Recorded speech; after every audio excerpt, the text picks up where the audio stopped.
특별헌금 온라인으로 들으시는 분들은 반드시 특별헌금이라고 지정을 해 주셔야 재정부에서 분류하기가 좋습니다. 자, 오늘은 생명사역을 왜 하는지, 생명사역은 천국 복음으로 사람을 살리고 키우고 고치는 사역을 얘기합니다. 복음을 전하는 것을 얘기하는 거죠.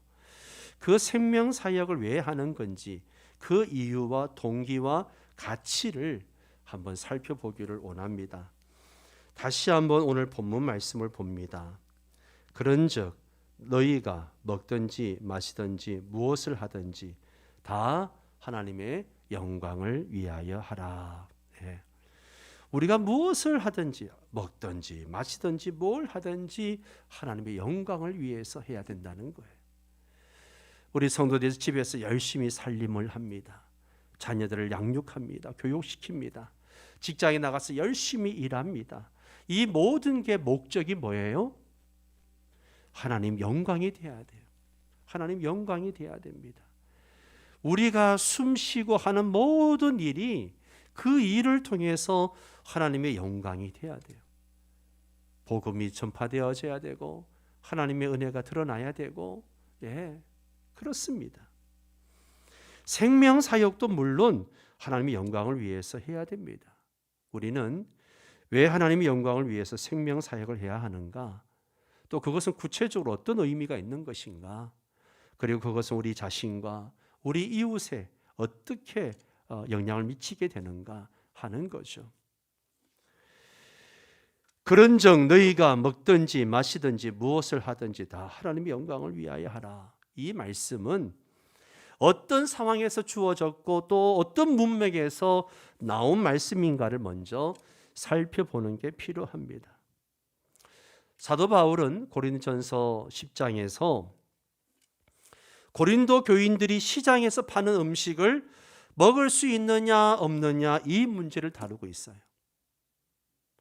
아니, 시장에서 파는 음식을 그냥 먹으면 되지 뭐 이것을 먹어야 되느냐 말아야 되느냐 그걸 왜 따지느냐라고 생각할 수 있어요. 그러나 당시 고린도 시장에 나오는 대부분의 음식은요, 우상에게 바쳐진 우상 제물이었습니다. 대부분의 고기는 먼저 신전에 드려지고 난 다음에 이른 새벽에 시장에 나오는 거죠.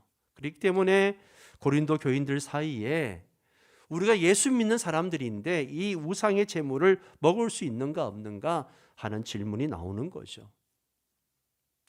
우리는 어떻습니까? 우리 신자들은 우상에게 바친 음식을 먹을 수 있습니까? 제사 음식을 먹어도 되는 것일까요? 여러분 어떻게 생각하세요? 사실 이 문제는 고린도전서 8장에도 이미 바울이 다루고 있었습니다. 우상에게 바친 음식을 먹을 수 있느냐의 문제를 다루고 있는데요. 이 8장과 10장의 내용을 함께 정리해 보면 이렇게 간단하게 정리할 수 있습니다. 우리는 어떤 경우에도 우상 제사를 지내면 안 됩니다. 어떤 경우도 우상 제사를 지내면 안 돼요. 그러나 그 우상이라고 하는 것은 사람들은 신이라고 이야기하지만 우리는 그걸 신이라고 생각해요, 안 해요? 우리는 안 해요. 우리에게는 다른 신은 없습니다. 없습니다. 그렇기 때문에 다른 신에게 바쳐진 음식도 별다른 의미가 없어요. 별다른 의미가 없습니다. 그러나 문제는 양심에 끄리끼지 않으면 우상 제물을 먹어도 되는데 양심에 끄리낌이 있다면 우상 제물을 먹지 말라라고 이야기를 합니다. 그 이유는 이따가 또 말씀을 드릴게요. 그리고 신전에서 제사 때도 우상 제물을 먹으면 안 된다는 거예요. 신전을 제사하는 그 현장에서 우상 제물을 먹으면 안 된다는 거예요. 그리고 타인의 양심에 상처를 줄 경우에 우상 제물을 먹지 말라라고 이야기합니다. 자, 바울 사도는 이 원리에 따라서 25절에서 시장에 파는 음식에 대해서 질문하지 말고 그냥 사서 먹으라고 이야기하는 거예요. 시장에 가가지고 장 보면서 이거 우상 제물이에요, 아니에요? 묻지 말라는 거예요. 묻지 말고 그냥 사서 먹으라는 거예요.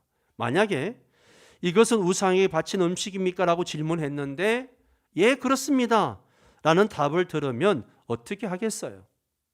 양심이 약한 사람은 끄리낌이 있어서 못 먹게 되는 거죠. 그러니 아예 질문하지 말고 그냥 사 먹으라는 거예요. 왜요? 이 땅과 거기에 충만한 것이 다 누구의 것이에요? 하나님의 것이기 때문에 시장에서 파는 음식도 하나님의 것이라고 생각하고 그냥 먹으라고 하는 것이죠. 그러나 바울은 28절 말씀처럼 누군가가 이건 우상에게 바쳤던 음식입니다 라고 말하면 어떻게 하라고요?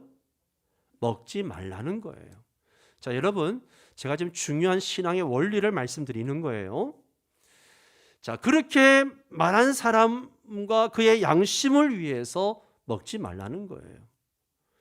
우상 제물이라고 말한 사람이 그것을 먹으면 안 된다는 생각을 가지고 있는 성도라고 합시다. 뭐 초신자라고 합시다. 그런데 저 사람은 우리 교회 장로님이신데, 저 사람은 우리 교회 권사님이신데 우상 제물을 먹네. 어떻게 우상 제물을 먹지? 라고 생각하면서 뭐 할 수 있어요? 시험 들 수 있다는 거예요. 양심이 상할 수 있다는 거예요. 또 그 사람이 불신자라면 쟤야말로 분명 교회 다니는 사람인데 어떻게 우상 제물을 먹지? 라고 하면서 속으로 비난할 수 있다는 겁니다. 그러므로 우상의 제물이라고 말하는 사람이 있으면 그것을 먹지 말라는 거예요. 바울이 이렇게 28절에서는 우상의 제물이라고 말한 사람의 양심을 위해서 먹지 말라 그렇게 이야기했는데요. 자, 29절 30절에 가서는 또 이상한 말을 합니다. 한번 같이 읽을까요? 내가 말한 양심은 너희의 것이 아니요 남의 것이니 어찌하여 내 자유가 남의 양심으로 말미암아 판단을 받으리요. 만일 내가 감사함으로 참여하면 어찌하여 내가 감사하는 것에 대하여 비방을 받으리요. 예. 바울이 28절에서는 남의 양심을 위하여 먹지 말라 그렇게 이야기하고서는 29절에 와서는 왜 내가 남의 양심에 매여 있어야 되나 라고 이야기합니다. 마치 28절과 29절이 모순처럼 보이죠. 이것은 바울 사도가 우상의 제물이라고 하는 제물이라고 말한 남의 양심을 위해서 그것을 먹지 말라고 한 다음에 혹시 질문이 있을 경우 답변하는 방식으로 더 분명하게 말하고 있는 겁니다. 그 질문이 자신의 것이든 비판자의 것이든 다음과 같은 질문이 있을 경우를 대비해서 말한 것이죠. 그것은 왜 내 자유가 남의 양심에 의해서 제한을 받아야 합니까? 내가 감사한 마음으로 먹는데 왜 나의 행위가 비방을 받아야 합니까? 라는 질문입니다. 그런 질문이 있을 수 있죠. 남의 양심을 고려하여 우상의 제물을 먹지 않는 이유는 남의 양심에 꺼리끼는 일을 하면 결국 하나님의 영광이 가려지기 때문이에요. 우리가 설날이나 추석에 믿지 않는 일가 친척들이 이제 함께 모여서 제사를 지낼 때 어떻게 해야 됩니까? 여러분 어떻게 해야 돼요? 이것 때문에 많이 고민들 하시고 갈등하시고 부딪히는 거 알고 있습니다. 자, 우상을 만들지도 말고 그 앞에 절하지도 말라라고 하는 제1, 2계명에 따라서 우리는 절대로 제사를 지내서는 안 됩니다. 제사를 지내서는 안 돼요. 예. 성도들 중에 제사를 지내는 분들도 있다는 거 제가 알고 있습니다. 성경은 안 된다라고 분명히 이야기합니다. 그러나 제사 음식을 만드는 일을 같이 해도 아무런 문제가 없습니다. 제사 음식은 같이 만들어도 상관없어요. 우리 우상이라는 다른 신이 없기 때문에 다른 신에게 바치는 음식이라고 해가지고 별다른 의미가 있는 것이 아니기 때문이에요. 우리가 일반적으로 먹는 음식이나 제사 음식이나 다 하나님이 주신 음식인데 우리는 다른 신, 뭐 우상이 있고 다른 신이 있다라고 믿지 않기 때문에 의미가 없는 거죠. 근데 바울 사도는 이 31절에서 이와 관련해서 아주 윤리의 대원리를 이야기한 거예요. 그런즉 너희가 먹든지 마시든지 무엇을 하든지 다 하나님의 영광을 위하여 하라. 예. 우리가 우상에 바쳐진 음식을 먹든지 마시든지 무엇을 하든지 그것이 하나님의 영광이 기준이 되어야 된다는 거죠. 우리가 다른 사람의 양심에 끓이긴 일을 하면 그 사람이 속으로 저 사람이 하나님을 믿는다면서 어떻게 저런 짓을 할 수 있을까라고 생각합니다. 그러면 우리가 믿는 하나님의 영광이 어떻게 돼요? 가려지게 되는 거죠. 가려지게 돼요. 우리가 신자나 불신자 앞에서 남의 눈살을 찌푸리게 하거나 남의 양심에 끓이긴 일을 하게 되면 우리가 믿는 하나님이 욕을 먹는 거죠. 예. 분명히 저 사람은 목사인 거 아는데, 저 사람은 교회 집사인 거 아는데 맨날 동네 사람하고 싸우고 그냥 나쁜 짓 하고 그러면 하나님 영광 가리는 거죠. 예.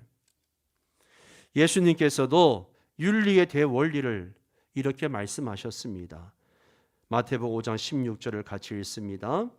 이같이 너희 빛이 사람 앞에 비치게 하여 그들로 너희 착한 행실을 보고 하늘에 계신 너희 아버지께 영광을 돌리게 하라. 아멘. 우리가 착한 일을 하면 다른 사람들이 우리의 선행을 보고 우리가 믿는 하나님께 영광을 돌리게 됩니다. 이것이 바로 우리가 세상의 빛이라는 의미예요. 예. 빛은 다 보게 되어져 있어요. 그렇기 때문에 선행을 베풀어야 되는 거죠. 예수님의 이 말씀을 본문과 연결해서 보면 어떤 사람이 우리가 우상의 제물을 먹는 것을 보고 그 양심에 끓이김이 생기면 그 사람이 우리가 믿는 하나님께 욕을 돌린다는 거예요. 이것은 자녀가 어떻게 사느냐 하는 것이 부모님께 영광이 될 수도 있고 욕이 될 수도 있는 것과 같은 이치라는 거죠. 자식이 잘하면 부모가 칭찬을 듣고 자식이 잘못하면 부모가 욕을 먹습니다. 이처럼 우리가 잘하면 하나님께서 영광을 받으시고 우리가 잘못하면 하나님께 욕이 돌아갑니다. 때문에 우리는 먹든지 마시든지 무엇을 하든지 다 하나님의 영광을 위해서 해야 합니다. 32절과 33절 말씀이 바로 그런 의미로 또 말씀하고 있는데요. 같이 읽습니다.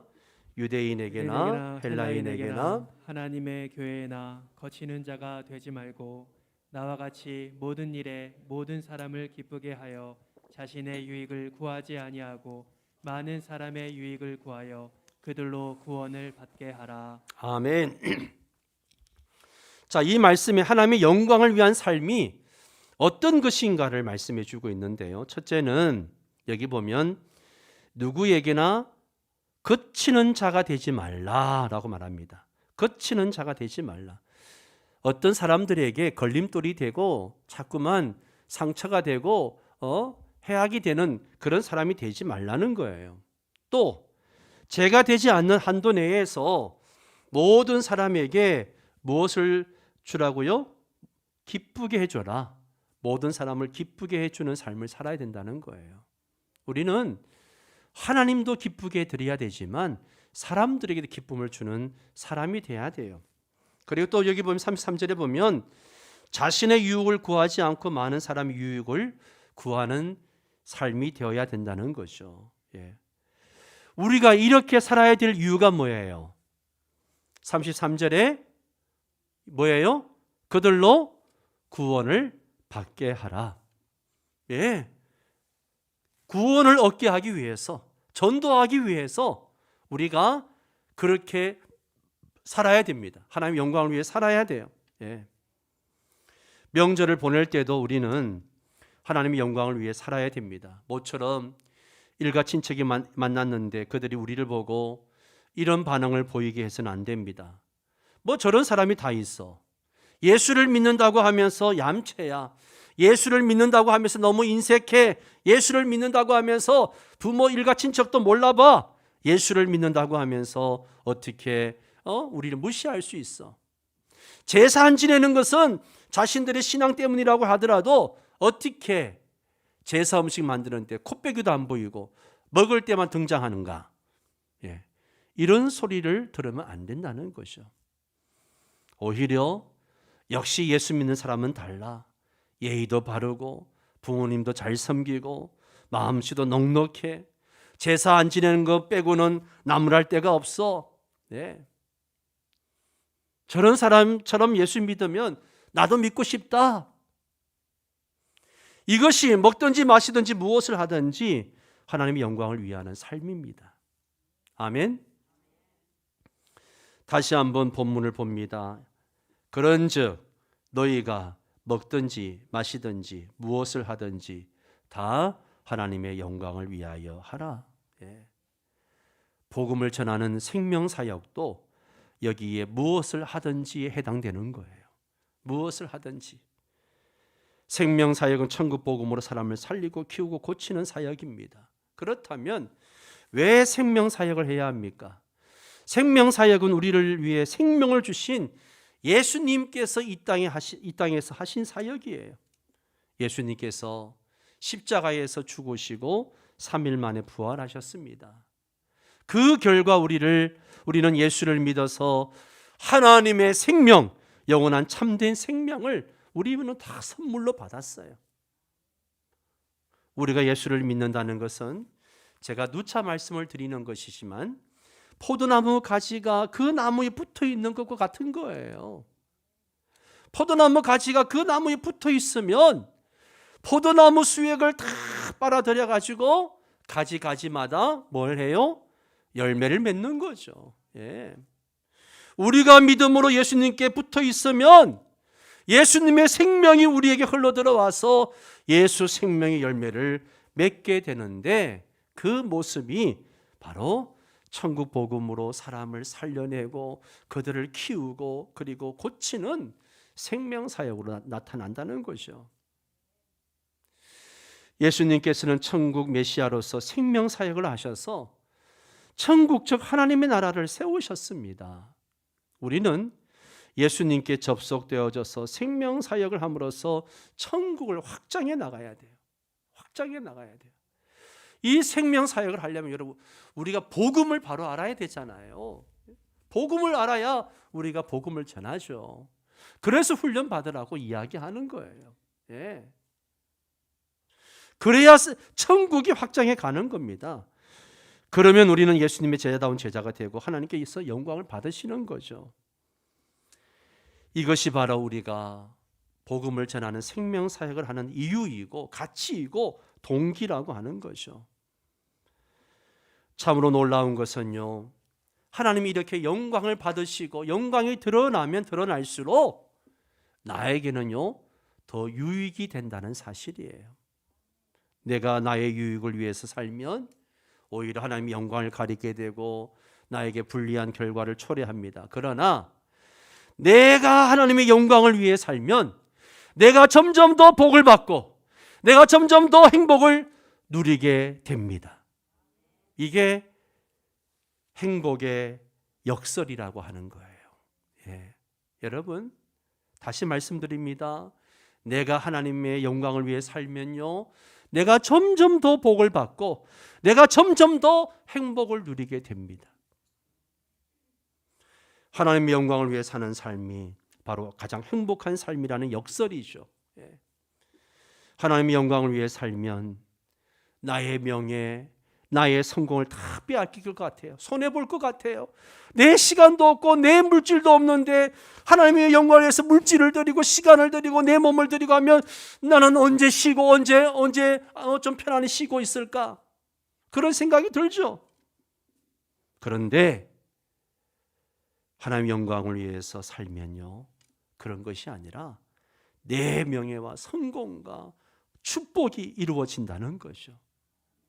하나님의 영광을 위해 살면 나의 모든 것을 빼앗길 것 같은데 오히려 나의 모든 것을 도로 찾는다는 것이죠. 조형미술가 권길중 박사가 미국으로 건너가서 작품 활동에 몰두해가지고 그의 실력을 인정받아서 세계 100대 조형 건축가로 선정이 되었어요. 그래서 돈도 많이 벌고 명예도 얻고 정말 남들의 부러움을 사는 그런 위치에 섰습니다. 그런데 어느 날 몸이 아파 병원에 갔더니만 식도암이 걸린 거예요. 음식을 제대로 섭취할 수도 없어 점점점 야유어져 갑니다. 의사들은 너무 높게 와서 더 이상 손을 쓸 가망이 없다라고 이야기합니다. 이제 죽는 일만 남아 있는 거죠. 죽음이 바짝바짝 다가오는 것을 느끼면서 권길중 박사는 이런 생각을 했습니다. 내가 한 생을 살면서 하나님을 위해 한 것이 무엇인가? 과연 하나님의 영광을 위해서 살았다고 말할 수 있을까? 솔직히 나의 예술과 명예를 위해서 산 것밖에 없고, 신앙생활이라고서는 주일날 그냥 그저 교회 한번 가서 예배 드리고 오는 거 그 정도였으니 하나님 앞에 섰을 때 나는 뭐라고 할까? 그런 생각이 든 겁니다. 그렇게 병상에 누워서 하루하루 이제 죽을 날을 기다리고 있는데 자기 인생을 돌아보니까 정말 잡은 것은 하나도 없고 빈 건물밖에 없는 거예요. 그렇게 고민에 빠져 있을 때 친척 중에 한 명이 연변과학기술대학 총장이신 김진경 목사님의 테이프를 들어보라고 갖다 줬습니다. 병상에 누워서 할 일도 없으니까 그 테이프를 틀어놓고 이제 듣습니다. 그 내용 중에 여러분, 하나님이 가장 기뻐하는 삶이 무엇인지 압니까? 복음 전하는 것을 구심점에 두고 여러분의 인생을 설계하는 것입니다.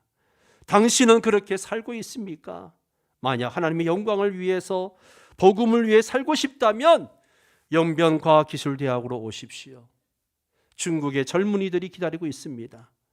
당신은 그들의 장래를 통해 하나님의 영광 받으실 수 있도록 하늘에 썩는 미랄이 될 수 있습니다. 이런 도전과 초청의 내용이었어요.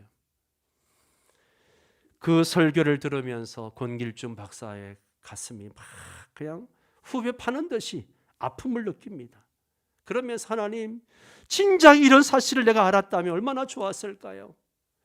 지금은 내가 하고 싶어도 할 수 없는 병든 몸이 되었습니다. 저를 불쌍히 여겨 주옵소서. 그 병상에서 누워서 막 눈물 흘리며 부르짖어 회개 기도를 합니다. 한참 그렇게 기도를 하고 난 다음에 이상한 일이 일어났습니다. 그렇게 차갑고 메말랐던 손이 따뜻해지기 시작한 거예요. 그리고 식도암인데 먹고 싶은 식욕이 막 생겨났습니다. 그래서 가족들에게 앉혀달라고 말한 후에 이 호수를 빼달라고 그 호수를 빼고 이제 죽을 먹기 시작했습니다. 며칠 후 의사들이 깜짝 놀랄 정도로 회복이 되었습니다. 의사들은 어떻게 이런 기적이 일어났는지 연구 대상이라고 하면서 놀라워했습니다. 그는 거동이 가능해지자 더 이상 미루지 않고 부인과 함께 연변으로 달려갔습니다. 연변과학기술대학 건축과 교수로 일하게 되었습니다. 기적이 일어난 것입니다. 절망뿐이었던 인생이 희망의 인생이 된 것이죠. 하나님의 영광을 위한 삶을 살려고 하니까 하나님이 멋진 인생을 만들어 주신 겁니다. 내가 하나님의 영광을 위해 살면 내가 점점 더 복을 받고 내가 점점 더 행복을 누리게 됩니다. 예수님의 공생의 3년을 보면 이런 역설이 증명이 됩니다. 누가복음 9장 51절 말씀을 보세요. 예수께서 승천하실 기약이 차감해 예루살렘을 향하여 올라가기로 어떻게 하셔요? 굳게 결심하시고 아니 예루살렘 올라가는데 굳게 결심할 이유가 뭐가 있을까요? 예수님께서 예루살렘 그냥 올라가시면 될 텐데 굳게 결심했다라고 이야기합니다. 그것은 거기 올라가시면 십자가를 져야 하기 때문에 그렇습니다. 예수님께서는 하나님의 백성들을 죄에서 구원하시기 위하여 십자가에 죽어야 한다는 하나님의 뜻에 순종하기로 굳게 결심하셨기 때문이에요. 예수님께서는 오직 하나님의 영광을 위하여 십자가 지는 일에 모든 인생을 올인하셨습니다. 그 결과 하나님께서 예수 그리스도를 죽은 자들로부터 부활하게 하셨습니다. 예수님께서 하나님의 영광을 위해 이 세상에 오신 것이 낮아지신 것이지만 십자가의 죽으심으로 더 이상 낮아질 수 없을 정도로 가장 낮아지셨습니다. 그래서 하나님께서 예수 그리스도를 더 이상 높아질 수 없는 곳까지 높으셔서 대우주의 왕으로 높이신 겁니다.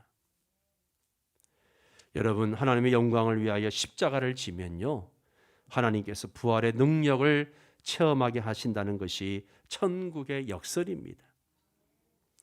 바울 사도는 천국 복음으로 사람을 살리고 키우고 고치는 생명 사역을 하면서 이러한 행복의 역설을 깨닫고 고백했습니다. 빌립보 3장 10절 말씀을 같이 읽습니다. 내가 그리스도와 고난에 참여함을 알고자 하여 그의 죽으심을 본받아 11절 어떻게 해서든지 죽은 자 가운데서 부활에 이르려 하노니. 아멘. 오직 하나님의 영광을 위하여 고난을 당하면 부활의 능력을 체험합니다. 여러분이 오직 하나님의 영광을 위하여 생명 사역을 하면서 십자가를 지면 다시 살아나는 능력을 체험합니다.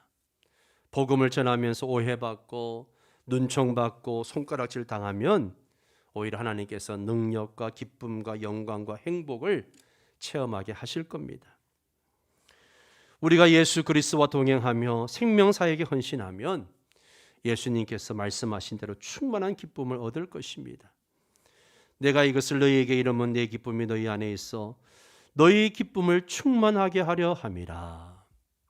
사도들은 예수님의 이 말씀대로 오직 하나님의 영광을 위하여 복음을 전하면서 충만한 기쁨을 체험했습니다. 사도행전 5장 41절 42절 말씀 같이 읽습니다. 사도들은 그 이름을 위하여 능력받는 일에 합당한 자로 여기심을 기뻐하면서 공회 앞을 떠나니라.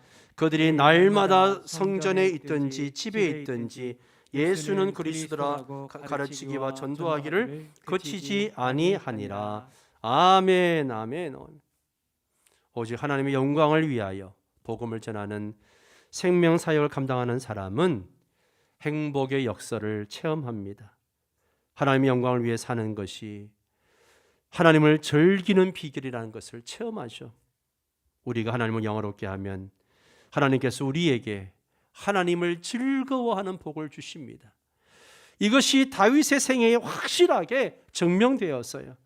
사무엘하 7장에 다윗이 하나님의 성전을 건축하려는 마음을 먹었을 때 하나님께서 다윗에게 하신 말씀을 보세요.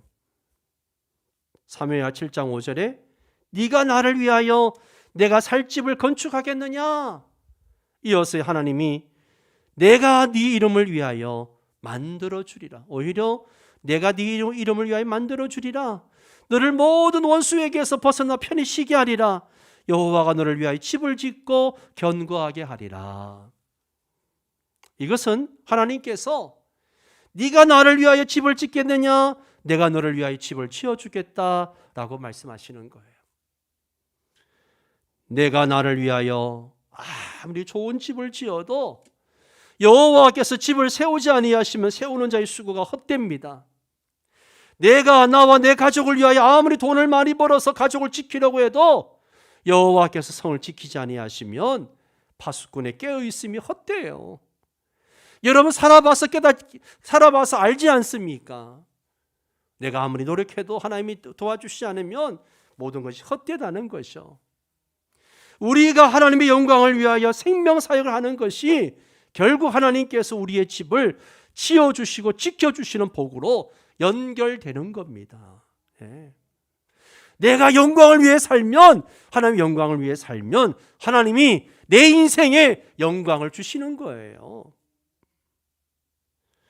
우리가 하나님의 뜻에 대들지 않고 순종하여 하나님께서 우리를 잘 빚어가시면 하나님의 영광을 위해 사는 것이 결국 나의 가장 큰 행복이라는 것을 깨닫게 됩니다. 하나님의 영광이 나의 행복이라는 행복의 역설을 깨닫게 되는 거죠. 내가 하나님의 집을 지으면 하나님께서 내 집을 지어주신다는 것을 깨닫게 됩니다. 하나님의 영광을 위해 내가 죽으면 부활의 능력과 기쁨을 체험한다는 것을 깨닫게 됩니다. 내가 하나님의 영광을 위해서 생명사역에 헌신하면 다른 사람들이 유익을 보는 거예요. 살아나고 고쳐지는 은혜가 있습니다.